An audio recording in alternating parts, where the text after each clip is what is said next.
Well, welcome back to the Azure Podcast. This is episode number 518, being recorded on April 11th, 2025. With me on Teams, I have Sujit as a co-host, and I also have our special guest, Shubhra and Yagnesh, um, who we'll get to here in a minute to talk about some exciting stuff around Confidential Ledger. But before we get into that, wanted to go through some of the news.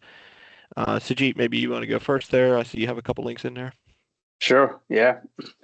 So again, continuing from all the AKS updates that we've been getting last few episodes, there's another one for Azure Monitor with AKS. So if you use Java or Node.js microservices on AKS, you can now get auto instrumentation of your application. In other words, you don't have to make any code changes.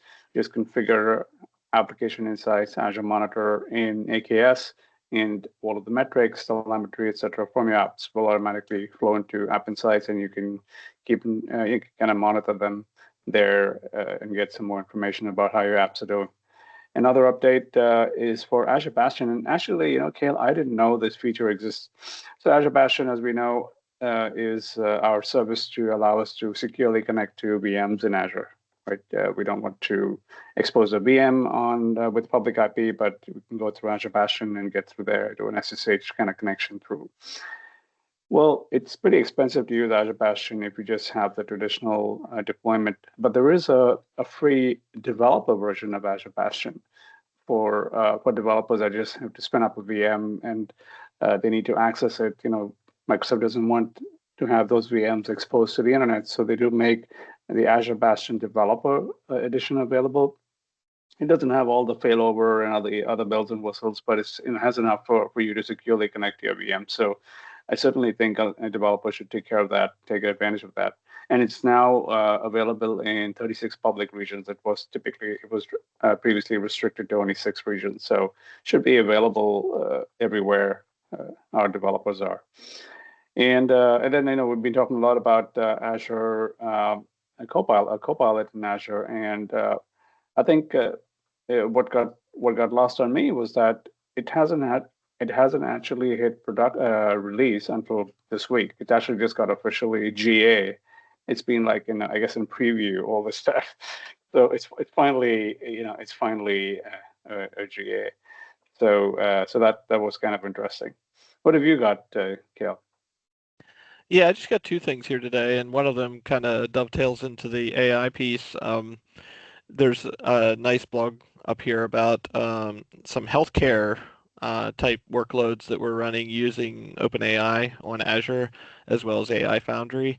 And it kind of walks through a scenario here with some healthcare providers that we partnered with. And specifically, it's around optimizing things like using based on patient data and things like that, being able to make some recommendations about whether they could do like a kind of a video consultation or whether they need to come in person to do things.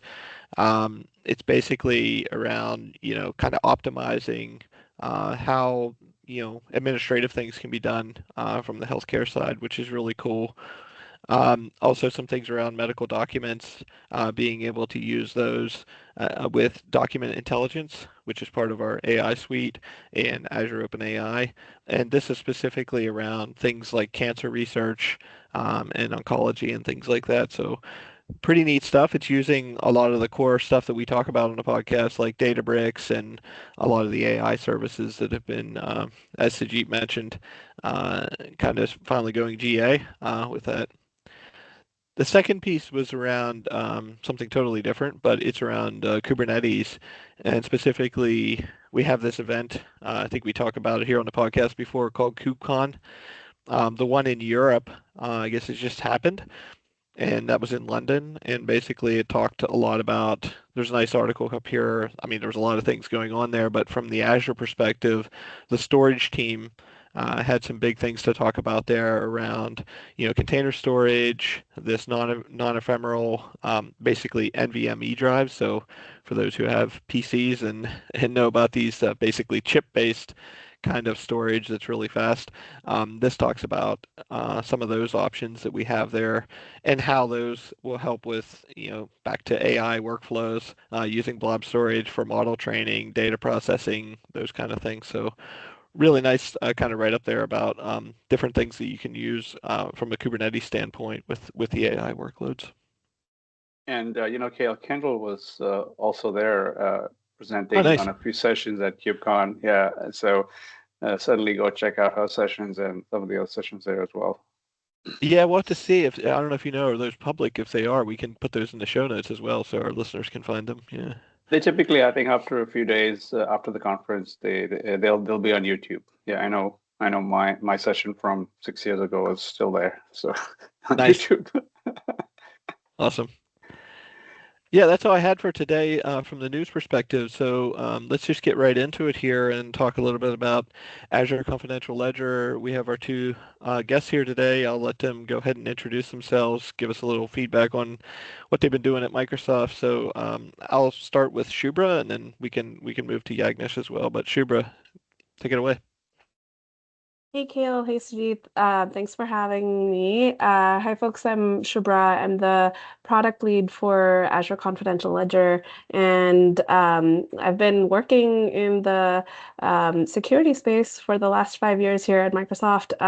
Excited to be here to talk to you about what our product is, what we've been hearing from our customers, and really give you a flavor of what's happening in the security space with data services and how we're integrity protecting for end customers.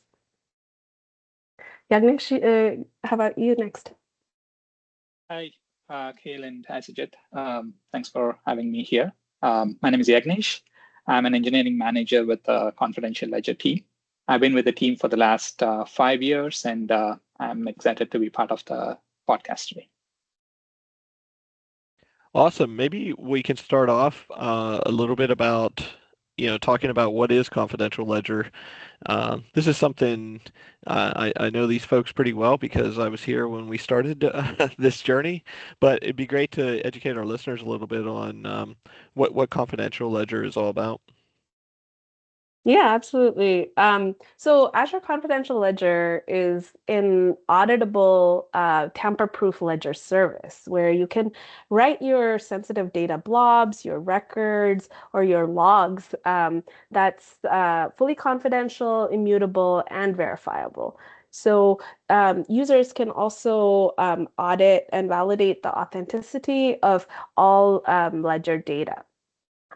Today, for instance, we have our portal experience, and you can get started by creating a ledger. You can write your first entry and even verify those transactions, all from the portal experience as well. The tamper-proof ledger provides this write once, read many advantages and provides cryptographic evidence via receipts. These receipts make it really easy to just audit what's happened on the ledger. The data that gets stored in the ledger is coming through a TLS connection, which terminates in the secure enclaves directly and ensures that the data is protected with confidential computing's trusted execution environments. The minimalistic trusted computing base provides confidentiality via hardware root of trust, and moreover, the underlying node replicas and the structure that we have there provides high availability as well as resiliency through crash fault tolerance for the service.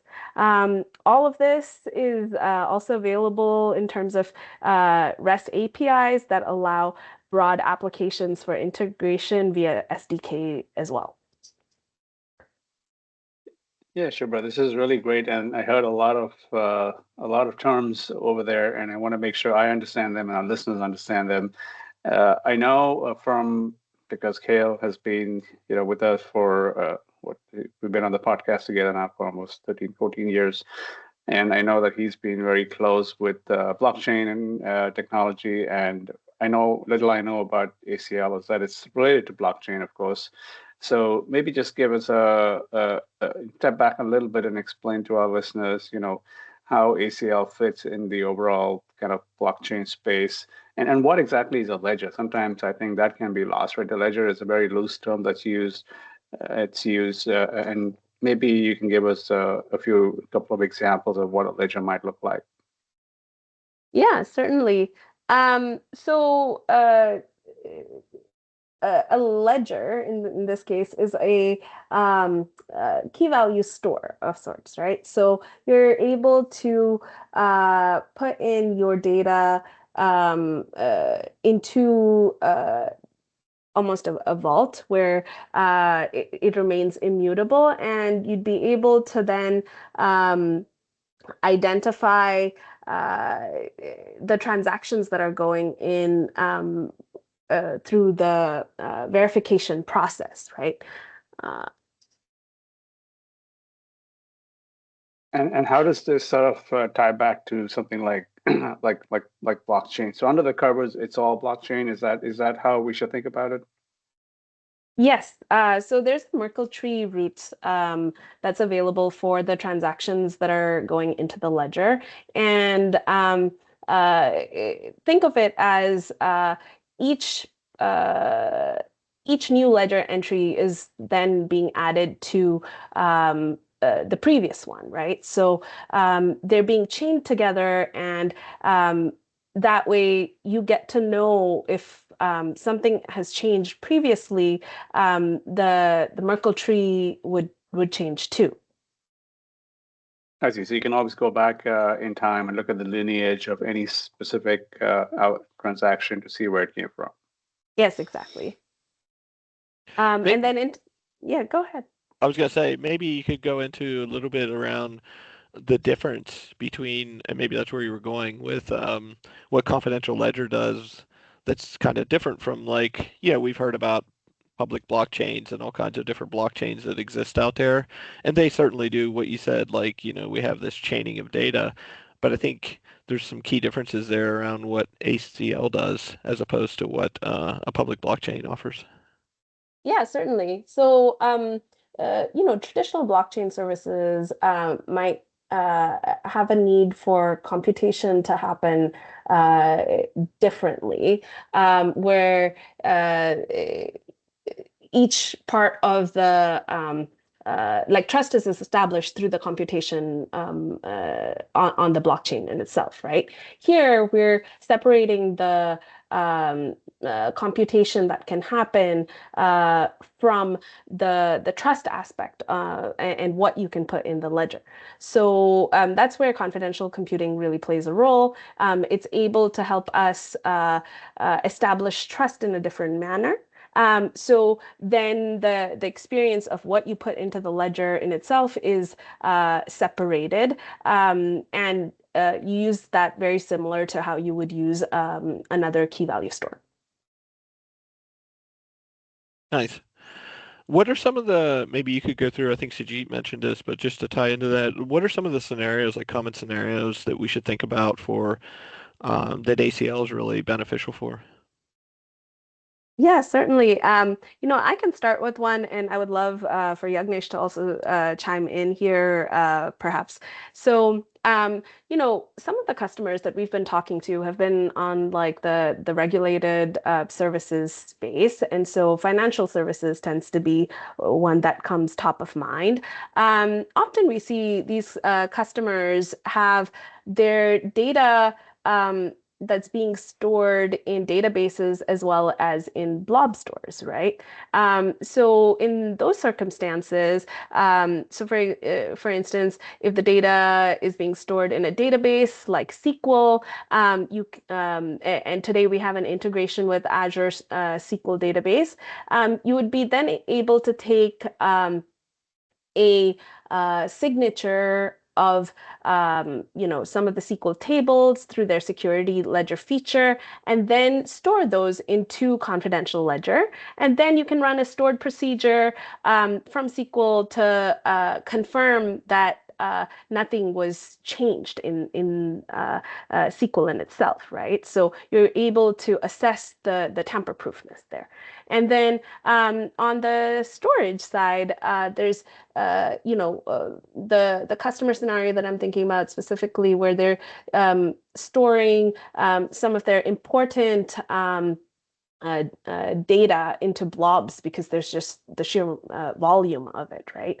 And with Confidential Ledger, you're able to use our marketplace app or with regular blobs as well as with immutable blobs, and you can create a cryptographic hash. Then you can do a very similar thing, identify if there's any changes that may have happened in the data.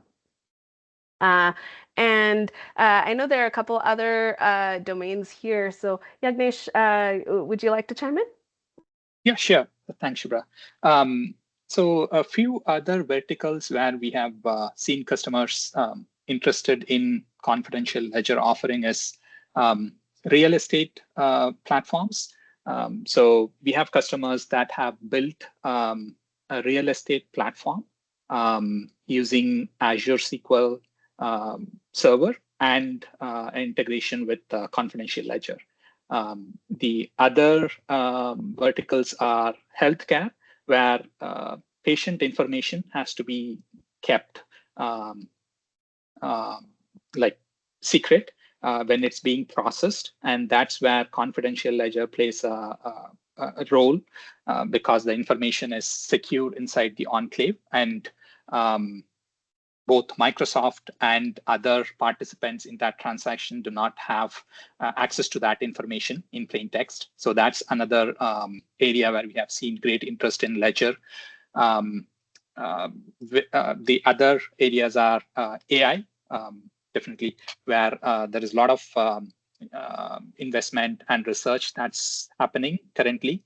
And there is a great need to prove data provenance, and also audit logs for how the AI models process the data and produce results. So that's an area that we have seen customers interested in using Ledger feature. And then another industry is insurance, specifically the claim processing.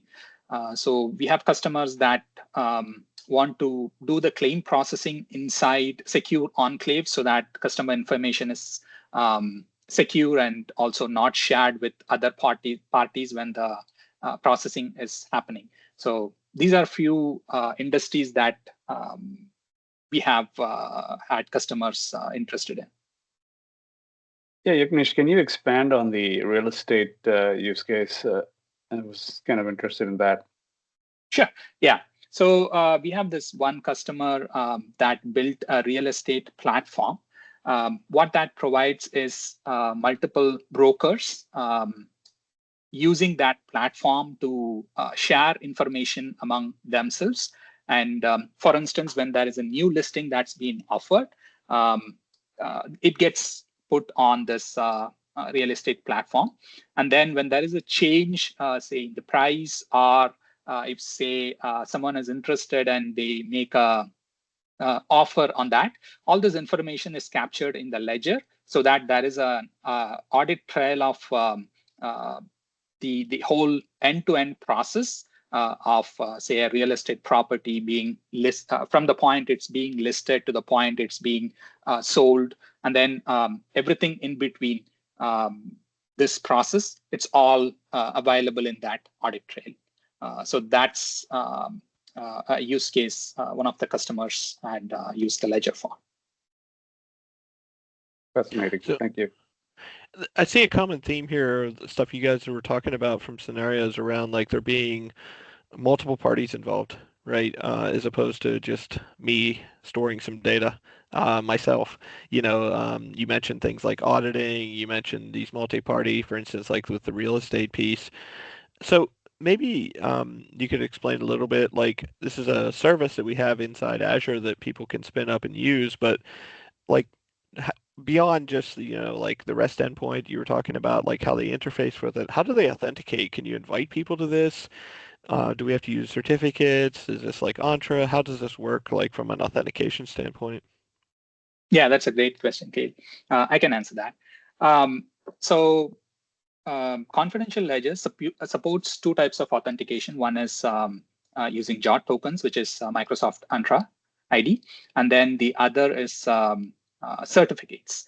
So Microsoft Entra ID is the recommended authentication mechanism for confidential ledger. And Ledger supports it out of box, so there is no additional configuration that's needed to use Microsoft Entra ID. We have had some customers that needed to support other identity providers besides Entra ID, and that is always possible. We can configure that on these instances, and that is again supported. Now we had few customers that wanted to, that did not have a presence in Microsoft Entra ID for whatever reason, or they were using different IDPs. And they also wanted to support certificate-based authentication, which is something that the Ledger supports. So you can create your own certificates. You can manage them either in AKV or in other offerings like managed HSM. And then you can use that to authenticate to the Ledger when you make write and read transactions to the Ledger. Yeah, and I'm curious, I'm a developer, so I build a lot of software financial services. And, so if someone like me wants to take advantage of it sounds kind of interesting, right? It fits the industry that I'm in. How do I go about looking at this? Is there like an SDK I should be looking for, or, what's the sort of on-ramp for a developer to start using this technology? Yeah, so to answer your question, yes, we have multiple ways of using this service.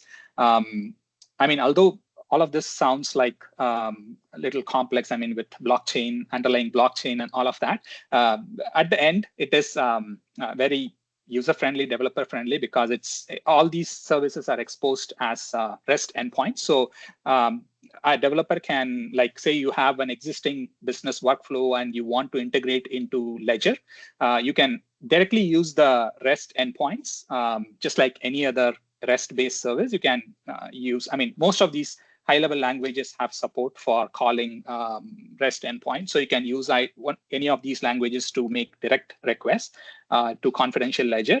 Or we also ship SDKs in different languages: Python, JavaScript, .NET, and Go. So you can use one of those SDKs to integrate into your existing workflows. So these are the options. And again, once you have done the integration, it's always available in your portal for those who just want to view the different properties of Ledger or explore the transactions in the Ledger. We also have presence in portal, just like any other Azure service. So you can go to the portal and view the transactions in the Ledger without actually using any a programmability way of doing things. Maybe one of you could speak to the evolution of this service as well. So this is not new. Azure Confidential Ledger has been out for quite a while. So maybe you could talk through a little bit of the evolution of the product, kind of maybe even a little bit like where it started, and then what it looks like today, from a user perspective. And yeah, I just wanted to add to that also, Cale. I remember back many episodes ago, you talked about blockchain as a service. We did cover that.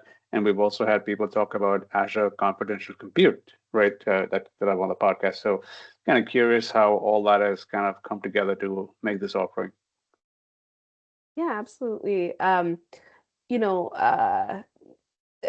Confidential Ledger has been generally available for the last few years. And prior to that, when this was still in nascent stage, we were talking to customers and really trying to understand what the problems were that they were trying to accomplish, right?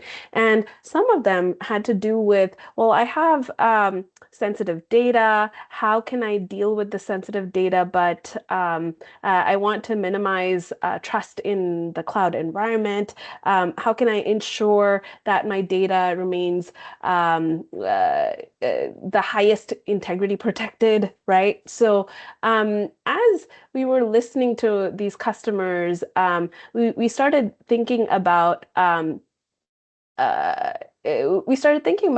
can we really support uh, how the data is coming in, as well as the traceability that can be provided for the data that is coming into the service, right?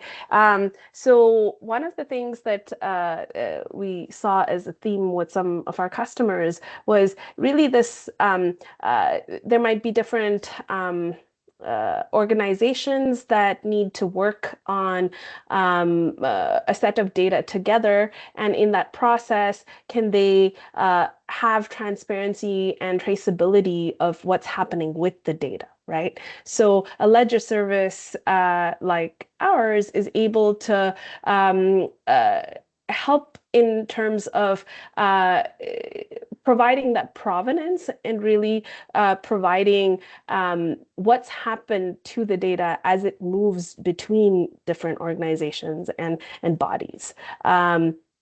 I hope I answered most of those questions, but let me know if there was one that I didn't. Yeah, no, I think that was very helpful. Thanks, Shubhra. Yeah, so kind of going back to the developer scenario that I proposed earlier. So, this sounds like really good, but it also sounds like it's very expensive, to get something like this up and running in Azure. So kind of give us a feel for what it would take, like as a developer or a team, to start building a solution here, and then, what it would take to actually run it. Like, how much is this going to cost? Yeah, absolutely. So we've actually we've heard from customers about their usage patterns, and more recently we've lowered our price because it really supports the type of usage that our customers are doing, right? So our price for this is about $3 a day for using a certain amount of data on the ledger in itself. And that ends up being around $90 a month. It depends on region, of course, but about $90 a month per ledger instance. And that tends to provide ample ledger space for folks to really store their data, use it across a few of their top scenarios that they're really wanting to store ledger data to. And when it comes to, like, is there like different tiers or SKUs available? Like, there like a premium SKU, or how does that work? Like, or is that what you just described gives them all the bells and whistles they need? Yeah, I think the main SKU that we have right now is the one that I spoke about, and that should give you all of the experiences that you're wanting. We are inviting folks to join an upcoming preview, and the best way to access this new preview is to go to aka.ms/ACL 2025 preview. And we have a new set of features that are coming about. So, we're still learning from our customers about how they want to use this, and there might be, forthcoming SKUs from that. Oh, is there anything you can share with us today on what can be coming? Yeah, absolutely. Yagnesh, you want to speak to them? Sure. Yeah. So we have this concept of server-side programming that we are introducing. So what this would allow the developers to do is run some pre or post hooks before processing a transaction. And the benefit of this is you get the same level of transaction guarantee, like the integrity and auditability for your own functions that you define. So for example, an example for a pre-hook would be something like, say you want to do a schema validation before you write something into the ledger. That would be a pre-hook. So you can actually write a simple JavaScript function to make sure that the payload adheres to a schema before it gets returned to the ledger. And similarly, for a post hook, it would be something like you use a regular expression to like check if the payload has a specific, like say, message in it, and then increment a counter based on that. And once that counter hits a threshold, you can actually trigger like a alert to your team. So that's an example of a post hook. And we call this a simple user-defined functions or simple programmability. And then we also have an advanced feature where some customers have the need to put their whole business logic inside a confidential ledger. And that's where the advanced user-defined function comes into picture. So you can write your business logic in JavaScript, TypeScript, and then you can deploy that in the ledger, and you can run that transaction from that point onwards. So the benefit that you get out of that is your application gets the same confidentiality guarantees that the ledger provides. Besides that, we also have the ability to index transactions. So you can query them easily using any of these tags or index that you defined as part of your transaction. And then we also have we are also working on a feature to enable multi-party capability, which means you can have administrators or multiple parties from different identity providers participate in a transaction and then decide what they want to do with that transaction. So that's a capability that we are working on. Yeah, one other thing, and we can wrap up here then. One thing I was just thinking about, thinking about blockchain, back to that a little bit. I think one of the, working on that for many years, one of the, there's pros and cons to these kind of decentralized applications and whatnot, but a lot of that is like, there's a lot of setup you have to do, right? Like if I have multiple organizations, let's say banks, right, that are going to participate in this ledger or this sequence of stuff. So in the past, like if we have blockchains, everybody has to run nodes. And then we have all this networking that we have to do to set all that kind of stuff up, and it was quite a big lift to pull that off. How does this differ, like in ACL? Is it a similar scenario, like people have to run nodes and all that kind of stuff, or how does this work with ACL? Yeah, so the benefit of using ACL over like a public blockchain is that none of these participants have to have any compute that they need to own or run on their in their data centers or in their like infrastructure. This is a fully managed service, which means everything runs in Azure. In your I mean, obviously you have control over that, but everything is run in Azure, and all of the infrastructure related tasks like say disaster recovery, and then backing up the ledger files, making copies of the ledger files, all of that is taken care by Microsoft. So the customers, all they have to do is deploy their application and then integrate with Ledger from their business workflows, and then leave everything else to Microsoft. So that's the benefit of using confidential ledger over like a public blockchain. Nice. Cale, I don't know if you remember when we talked about blockchain last. I remember I actually wrote something called a smart contract, if you recall, back in the day. Is that still around? Is there a variation of it here with the pre-hooks and the post-hooks? I was wondering. or some of their ability to run code in the ledger. Yeah, or maybe it's yeah. Oh yeah, it's good that you brought that up, Sujit. Yeah, the pre-hooks, post-hooks, the server-side programming. This is very similar to smart contracts. I mean, it gives you the ability to actually control how the transaction gets processed in the ledger, right?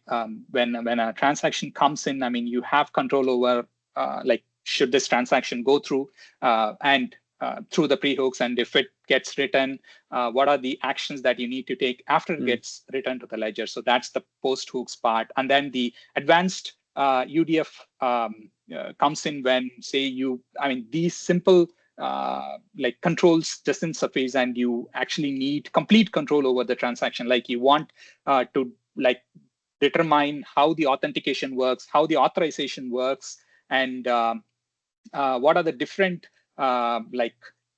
things that you need to do. Let's say that you have like 3 steps that you need to do to complete a transaction. Then you can actually go with the advanced functions, and then have complete control over how that transaction gets processed. So yeah, this is, this is very you can write advanced things in this confidential ledger. Cool, very good. Thanks, Yagnesh. Thank you, Shubhra. Yeah, thanks, folks, for coming on. If there's I don't know if there's anything else you want to share with our listeners, but I certainly appreciate you coming on here talking a bit about the service and how it's evolved and whatnot. But is there anything else you guys wanted to share? And if not, we can wrap. Yeah, just well, 1 or 2 more notes. The Azure Confidential Ledger service has been more recently been used for a lot of compliance scenarios as well. And when you think about compliance, you think about certifications. So I also wanted to point out that some of the certifications that we've got here. So the SOC 2 Type 2, the ISO 2701, and the high trust and PCI as well. So we're definitely trying to support our customers in different areas for their data and their workload. And then the last bit here is, please learn more from our documentation for Azure Confidential Ledger. The best way to access that is aka.ms/ACL-DOCS docs. And all of these links will also be there at the notes for the podcast in itself. Yeah, sure. Great. Thank you. CG, anything else? I just wanted to make sure. Yeah, no, this is good. Thanks so much. Learned so much about this technology, and it's been something that I'm glad to see it's making its way, right? Blockchain had its heyday, and then it kind of faded away a little bit, and nice to see this all revive in a very meaningful way. I can see a lot of use cases with this already. Yep. Thanks so much, guys, for coming on. And we'll get those links from you, as you mentioned, along the way. We'll make sure they're in the show notes so our listeners can follow those as well. But thanks again. Yeah. Thanks, Cale and Sujit. Thanks, guys. See you. Bye.